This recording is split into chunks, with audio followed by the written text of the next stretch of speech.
ஆரம் Veerappan the king maker என்ற ஆவணப்படம் வெளியாகியுள்ள நிலையில் அவர் குறித்து அரசியல் மற்றும் துறை பிரபலங்கள் நினைவு கூர்ந்த கருத்துக்களை பார்க்கலாம். அது இந்த பாஷா விழாவில் 100 days விழாவில் அவர் ஸ்டேஜில் இருந்தார் ப்ரொடியூசராக.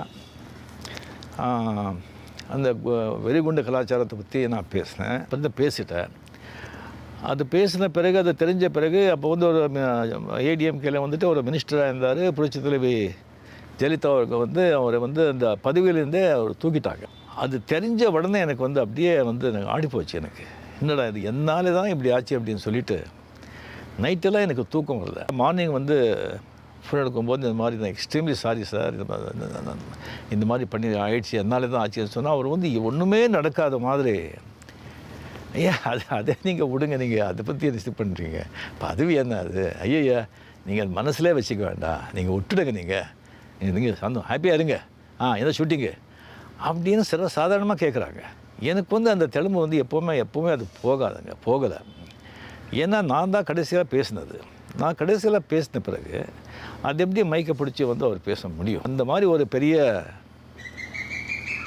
மனிதருங்க, king maker, real king maker.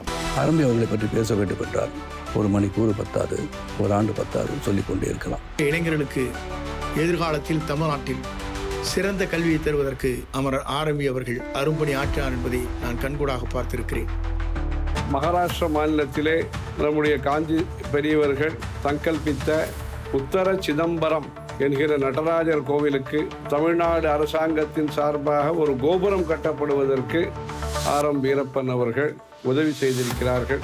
ஆரம்பி சார் அவருடைய கம்பெனியில் சத்யா மியூஸில் கூப்பிட்டு நம்மள ஒரு டைரக்டராக ஃபிக்ஸ் பண்ணார்னா நிச்சயமாக நம்ம சினிமாவில் ஏதோ ஒரு நல்ல வேலை பண்ணியிருக்கிறோம், நம்ம ஒரு மிகப்பெரிய எக்ஸாமை பாஸ் பண்ணியிருக்கோம்.